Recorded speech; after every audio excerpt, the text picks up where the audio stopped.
Hello and welcome back to AP World History Modern. Today we're going to begin day 2 of Unit 6.3, looking at Indigenous responses to state expansion, right, and looking at the internal and external factors that influence the process of state building today. And we're going to do a case study today and just do a quick overview of what happens in South Asia during this time period.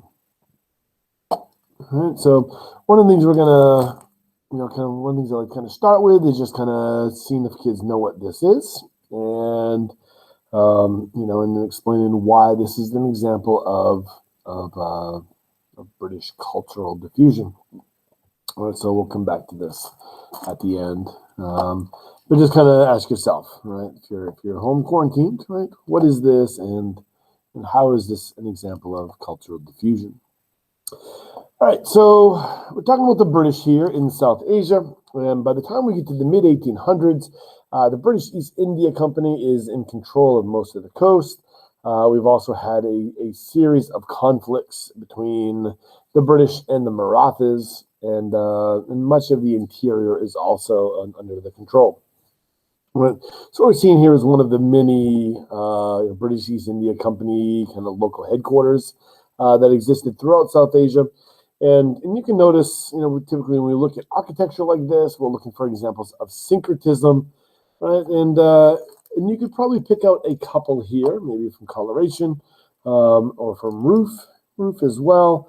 But also just understand what the British are doing with this. Like, what is the symbolism of using a Greco-Roman architectural style?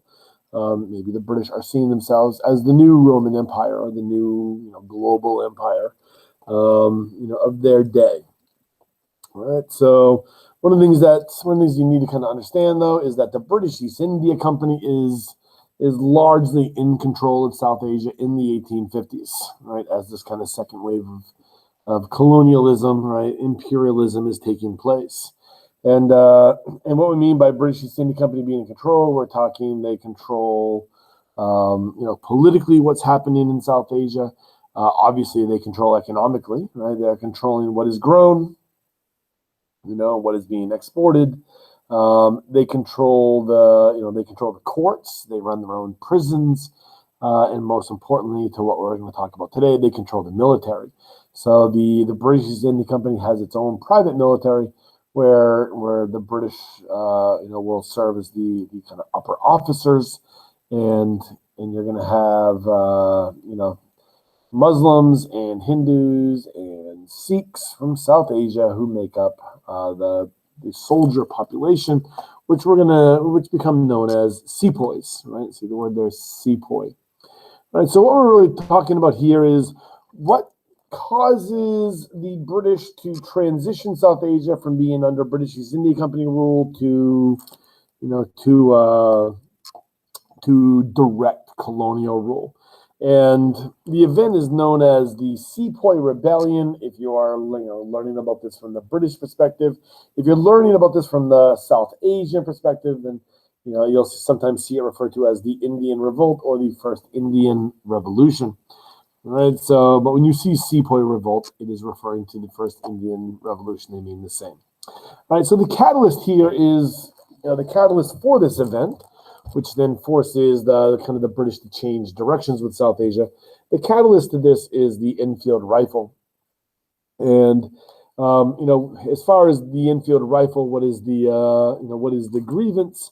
The grievance has to do with the cartridges that were used. So the cartridges that were used were greased in animal fat, specifically pig and cow.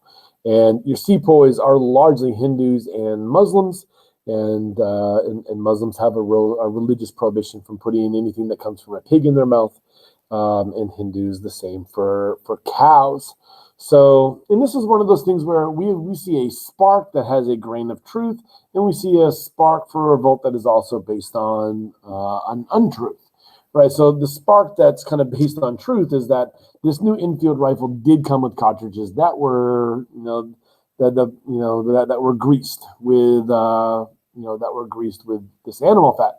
So when the soldiers holding the rifle in one hand and pulled the cartridge out of their cartridge pouch, and they would open it by putting it in their teeth and kind of snapping the cartridge pouch open, and then individually feed the bullets in.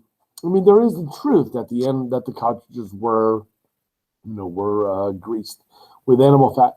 However, the untruth part of it is that the British East India Company is said to have segregated the bullets so that Muslims and Hindus would not receive pig and cow fat, animal fat greased cartridges. So, right. So this is a kind of an interesting example of there is a grain of truth, and then a narrative gets created, and then the narrative becomes the truth, which then spreads, and spreads across and results in a massive uprising against British East India Company rule. Right. As far as how this gets portrayed back in England. You can see here, this is a British portrayal, and if you can't read this, I'll read this to you. A contemporary British print depicts the atrocities at Cawnpore. At left, sepoys kill British troops and men from the garrison, while women and children fall in the foreground. At the right, rebels stuff their victims' corpses in a well. All right, so you're going to see a lot of images like this are going to be used in England to rally support for kind of reestablishing control of South Asia.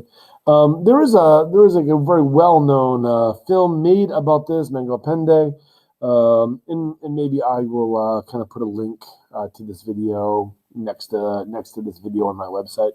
And this is just it's an excerpt, not that long.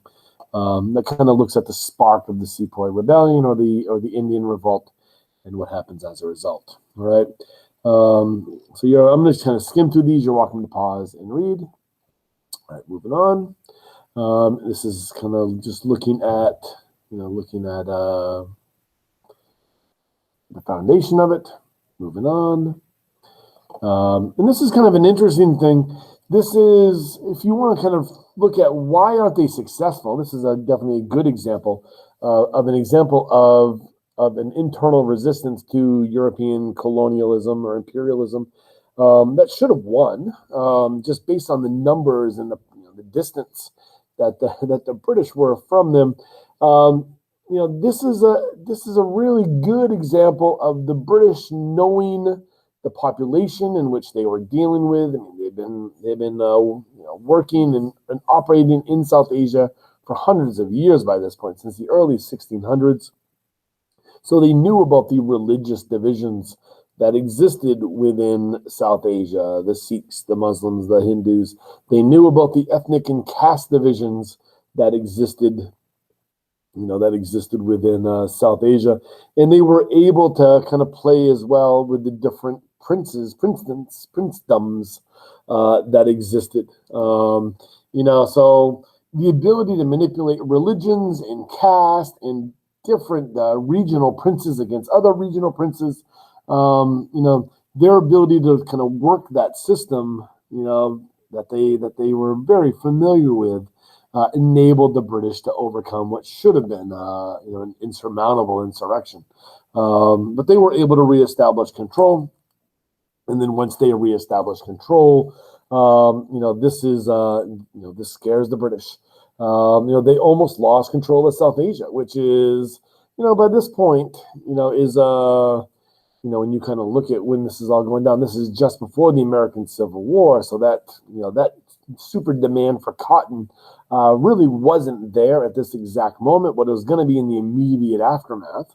So I don't know if that played any role as far as kind of the cotton thought, but it was their primary source of opium, right? And so they almost lost their access to opium. If they had lost their access to opium, then that also would have meant they would have lost their access to the markets of China, because that opium was then used to sell in China so that the British could then buy their tea and their silk, right? So, this was a major threat to the status quo for the British. So because of this, because the British East India Company had lost control of South Asia, it was deemed too important to leave into the hands of the company. So now you're going to see a transition made once once this rebellion is crushed, you're going to see a transition to direct colonial rule, right? Direct rule colony. In the aftermath of the establishment of the Raj, you are going to see a legislative council that gets created, and it's largely going to consist of upper caste Hindus. You're not going to see a lot, kind of any large scale voice for Muslims in India until you get into the kind of turn of the 20th century with the creation, of the Muslim League, which we'll deal with that kind of stuff when we get into the next unit. All right. So feel free to go ahead and pause this and read. All right, moving on. All right, and then once you do see colonial rule established, right, you will see things put into place to maintain control. And of course, railroads can also be a means of control. If you have regions that are problematic, or if you wanted to hamper manufacturing, you could simply bypass where you put stations, right? If you wanted to turn South Asia into a raw material production center, you could put the stations, the stops for the train, so that you could extract those resources and bring them to the coast. Railroads are another way to control, not just about moving soldiers around, but also control what becomes the economic centers and what economic centers you want to destroy. Right, so it's a good means of control, and the telegraph as well. Right, telegraph is another means of control used by colonial authorities. Right, and because of this, this is we've already talked about in class. The Indian economy, devastated by the effects of these policies that transitioned South Asia from a manufacturing center to a raw material center. So before British rule, India produced about 70% of the global GDP. Right, they were a textile manufacturing center of the world. And then afterwards, within decades, we see them fall to less than 1% of global GDP. Right, this is not chance. This is not lack of ability to compete. These are, decisions that were made by the British, that intentionally hamstringed their economic manufacturing sector, textile sector. All right, and feel free to pause and moving on. And this is something I bring up. I bring this up kind of whenever it is relevant. So this is an image depicting one of the famines that takes place under British colonial rule. This one is in the late 1890s. And I make it a point to bring this up kind of whenever it is relevant, that in the past 200 years, there has not been a single case of famine when the government that rules over a region is held accountable by its population, aka is a democracy.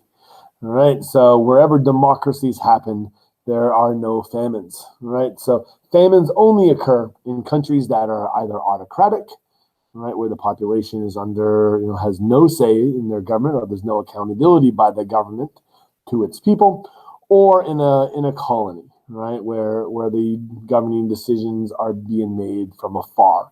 All right, so in the case of the Raj, you're going to see multiple examples of famine. During the rule. Of course, the most famous and well known is the one that happens in 1943, the Bengal famine. All right. So once you do have the establishment of the Raj, you can see just how quick England's ability to change economic realities is. So what you're seeing here is, before the American Civil War, the United States is the dominant, the dominant source of cotton for the textile factories in England. And then once the Civil War breaks out and you see the embargo placed on the southern states by the Union, England has to go searching for alternative sources of cotton. And what you see here is Egypt increases their supply, which we've talked about before. And of course, South Asia will kind of ratchet this up almost immediately, right? And of course, the fact that they're able to transition so fast, like notice that Egypt is kind of a gradual growth, whereas you see, the cotton coming in from South Asia is pretty much the same. If anything, it's actually, decreases, right, between 64 and 65. And this is because once the British have control, they can control who has access to the cotton, right? So once the Raj is established, the British colonial government can simply make a decision that Indian textile manufacturers can no longer have access to the cotton that's grown in their own country.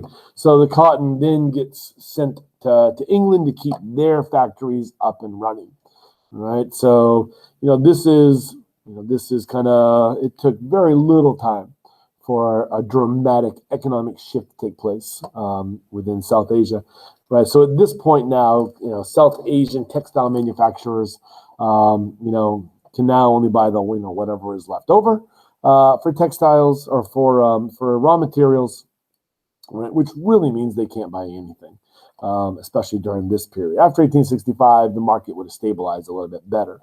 So you will see a little bit of a bounce back for that. But you are seeing the ability of the colonial regime to economically manipulate South Asia at this point. All right. So the British Raj, right? The British Raj or colonial rule. All right. So right, and this is something that we usually kind of watch in class a little bit as well. So Lagan is, it's an interesting story.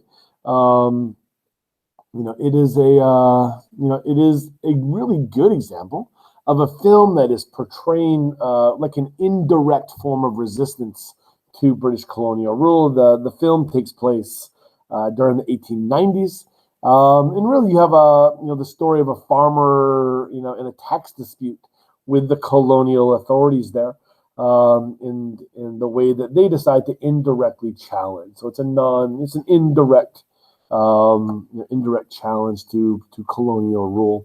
So it's an interesting film. It's a long film. It's a very long film, but it is an interesting kind of take on passive resistance to colonialism and colonial rule. So we usually kind of watch a little teeny clip of this in class just to show them the cricket bats and just a little bit about cricket. And so yes, and of course today, modern day, cricket's a massive sport in South Asia. And of course cricket is played in multiple fashions. It's not just 5-day test matches anymore. When I lived in Australia, the big thing in Australia would have been day-night matches, the one-dayers. But there's entire leagues that are now created around cricket matches that take a couple of hours. So it's an evolving game, right? And you're seeing some syncretism taking place as South Asia has kind of come to own the sport itself in many ways, right? But it's still very very popular throughout the Commonwealth countries wherever the British Empire has spread. All right, let's wrap this up. So once again, these are kind of key takeaways. We talked about this yesterday. Second one is kind of what we did a little bit today. The 57 Rebellion, is another example of resistance. And even cricket can be resistance. Right. All right, that's all for today. We're working on our project today in class, so a decent bit. So that's what you'd be doing the rest of the time is working on your project. All right, Sapriati.